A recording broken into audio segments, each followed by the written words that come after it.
Kita lanjutkan tentang wasiat Nabiullah Adam kepada anak dan cucunya.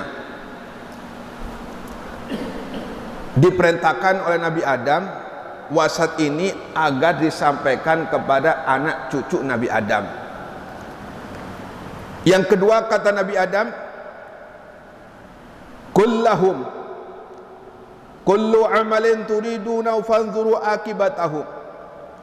Waitis, kata Nabi Adam, katakan kepada cucu-cucuku atau anak-anakmu, semua perbuatan yang akan engkau lakukan, fanzuru akibatahu, maka renungkanlah akibat dari perbuatan tersebut. Fa inni law nadatu akibatal amri, maka seandainya aku mau merenungkan akibatnya perkara yang aku perbuat, lam yusibni ma asabani, niscaya tidak bakal menimpa terhadap diriku apa yang saat ini menimpa kepadaku. Ini diantara nasihat Nabi Adam kepada Nabi Sis, anaknya, yang oleh Nabi Adam agar disampaikan kepada anak-anaknya, yakni cucu-cucu dan Nabi Adam. Kata Nabi Adam, apabila mereka mau mengerjakan satu perbuatan, maka tengoklah, perhatikan, renungkan tentang apa akibat dari perbuatan tersebut. Allah Subhanahu wa ta'ala menciptakan kita, kemudian Allah Subhanahu wa ta'ala mengutus beberapa utusan-utusannya, yaitu untuk mengenalkan tentang syariat-syariat Allah Subhanahu wa ta'ala, perkara-perkara yang wajib harus kita lakukan, dan perkara-perkara apa yang harus kita jauhi. Maka setiap perbuatan yang hendak kita lakukan, maka wajib bagi kita apabila kita ingin selamat untuk merenungkan, memperhatikan apa yang terjadi tentang sesuatu apabila saya mengerjakan perbuatan tersebut. Contoh, apabila seseorang merenungkan sesuatu apa yang terjadi dari akibat perbuatannya, insya Allah manusia ini akan selamat semuanya. Seandainya ada seseorang mau maksiat, katakan dia mau teler, ya, mau teler atau mau nyabu-nyabu. Kita semua tahu teler atau nyabu-nyabu ini perkara yang diharamkan oleh Allah Subhanahu wa ta'ala. Maka akibat seseorang yang apabila mengerjakan perbuatan tersebut jelas, yaitu pasti akan ada azab dari Allah Subhanahu wa ta'ala, ganjaran siksa dari Allah Subhanahu wa ta'ala apabila melanggar perbuatan yang dilarang oleh Allah Subhanahu wa ta'ala. Orang yang maksiat kepada Allah pasti akan dibalas oleh Allah Subhanahu wa ta'ala. Apabila seseorang mau merenungkan tentang apa yang ia perbuat, mau maksiat direnungkan, ini kan berbahaya, aku akan melaksanakan atau mengerjakan perbuatan maksiat, yang mana perbuatan maksiat ini pasti bakal dibalas oleh Allah Subhanahu wa ta'ala, akan diadab aku oleh Allah Subhanahu wa ta'ala kelak apabila kembali kepada Allah Subhanahu wa ta'ala. Maka tentunya dia akan menimbulkan perbuatan tersebut. Nabi Adam menyesali tentang apa yang ia perbuat. Allah mengatakan, wala taqraba hadis syajarah fatakuna minadh dhalimin. Kata Allah Subhanahu wa ta'ala, wahai Adam, Hawa, tinggallah engkau di surga. Seluruh kenikmatan-kenikmatan yang ada di surga nikmatilah, cuma kalian jangan dekat-dekat dengan pohon ini. Kalau engkau dekat-dekat dengan pohon ini, fatakuna minadh dhalimin, maka engkau akan menjadi orang yang zalim, orang yang bakal sengsara, kata Allah Subhanahu wa taala. Sudah jelas dari Allah Subhanahu wa taala, Nabi Adam tidak boleh mendekati pohon yang dilarang oleh Allah Subhanahu wa taala. Kemudian Nabi Adam ya secara zahir melanggar apa yang dilarang oleh Allah Subhanahu wa taala. Kemudian apa yang terjadi? Yang terjadi, Nabi Adam diusir oleh Allah Subhanahu wa taala, yang tadinya ada di surga kemudian dibalikkan oleh Allah Subhanahu wa taala ke tempat dunia yang saat ini. Seandainya, andai-andai, cuma itu sudah takdir Allah Subhanahu wa taala. Ya, seluruh yang terjadi ini sudah ada ketentuan dari Allah Subhanahu wa taala. Apapun yang terjadi dan yang bakal terjadi itu sudah ada ketentuan dari Allah Subhanahu wa taala. Seandainya, andai-andai, apabila Nabi Adam, kata Nabi Adam ini ya, mau berpikir tentang akibat satu perbuatan yang ia kerjakan, kata Nabi Adam, maka mungkin aku tidak bakal terjadi kepada diriku apa yang saat ini terjadi pada diriku, kata Nabi Adam. Ini andai-andai saja. Ini nasihat buat diri kita.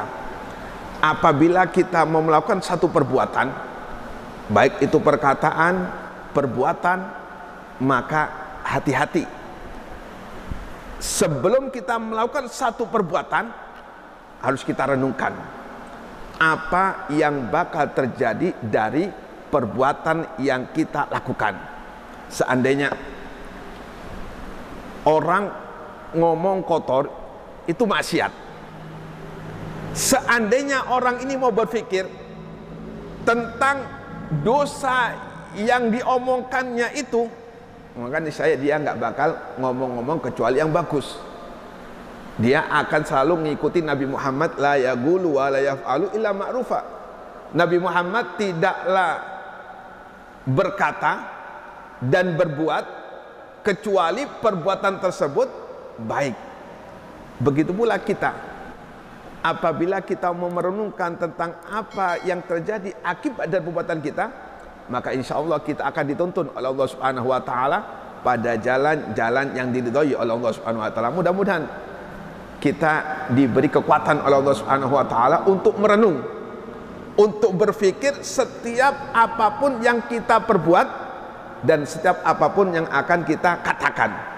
Insya Allah kalau kita mau berpikir, merenung, kita bakal selamat ketika berada di hadapan Allah Subhanahu wa taala. Kemudian kata Nabi Adam,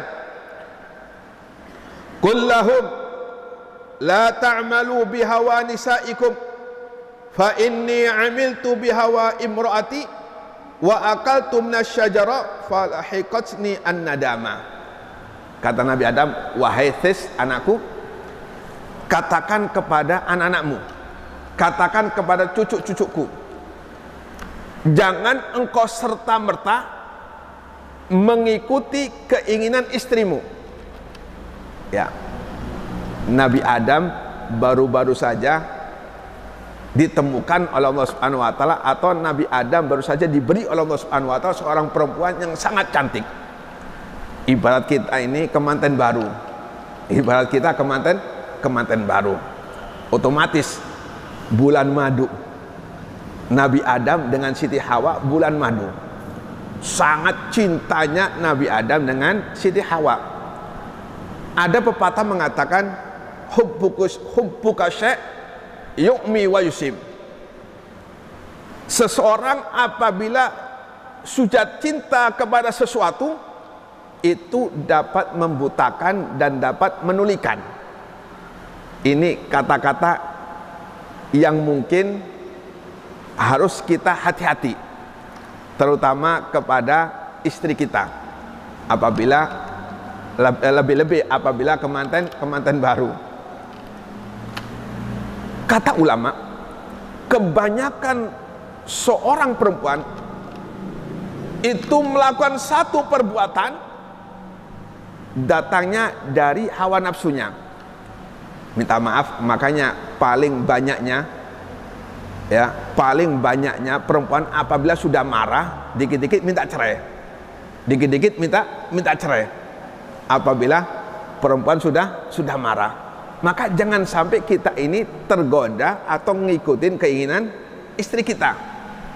Harus kita renungkan apa yang diminta oleh istri kita agar kita selamat. Kita wajib hukumnya memuliakan seorang istri. Siapapun yang memuliakan istri, maka dimuliakan oleh Allah Subhanahu wa taala. Dan siapapun yang menghinakan istri, maka dihinakan oleh Allah Subhanahu wa taala. Cuma apabila istri menghendaki sesuatu keinginan, jangan serta-merta langsung diikuti. Direnungkan dulu, dipikir-pikir dulu, apakah benar keinginan istri atau sebaliknya. Keinginan istri itu salah. Nah, ini nasihat dari Nabi Adam.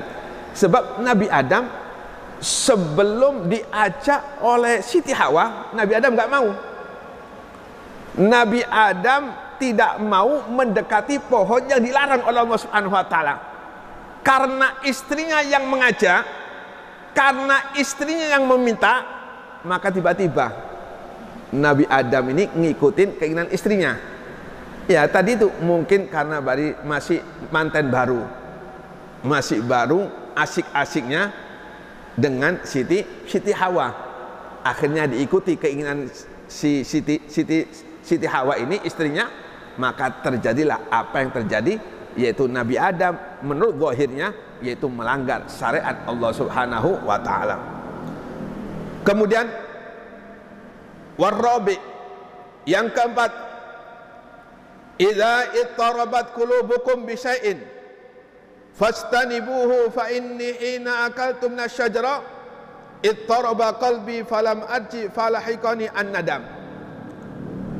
Kata Nabi Adam, wahai anak Kuthis, katakan kepada anak-anakmu, apabila hatimu menasehati kebaikan, maka ikutilah. Minta maaf, dalam diri kita ada dua bisikan. Satu bisikan setan yang akan memalingkan kita dari jalan Allah Subhanahu wa taala, sedangkan yang dua yaitu bisikan malaikat yang akan meluruskan kita dari jalan yang diridhoi oleh Allah Subhanahu wa taala. Dua-duanya saling bertentangan. Setan membisikkan kita pada jalan yang bengkok atau jalan yang salah. Sedangkan malaikat memberitahu kita bahwasanya itu salah. Mungkin kalau kita mau perhatikan benar-benar, setiap perbuatan maksiat yang kita lakukan itu pasti ada bisikan malaikat untuk tidak mengerjakannya. Pasti. Kalau kita mau jujur, kalau kita memperhatikan, pasti setiap perbuatan yang buruk yang dilakukan oleh seseorang, di situ ada malaikat yang melarang kita agar tidak melakukan satu perbuatan tersebut. Nah, ini bisikan setan dan bisikan malaikat, dua-duanya bersaing, dua-duanya bertarung, mana yang menang dan mana yang kalah. Maka Nabi Adam menasihatkan kepadanya, apabila ada bersitan untuk menjauhi perbuatan yang dilarang Allah Subhanahu wa taala, maka jauhilah.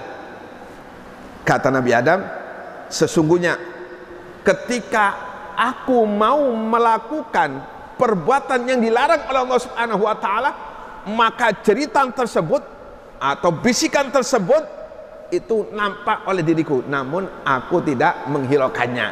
Maka terjadilah apa yang terjadi, yaitu Nabi Adam mengikuti satu bisikan sehingga Nabi Adam mengerjakan apa yang dilarang oleh Allah Subhanahu wa taala.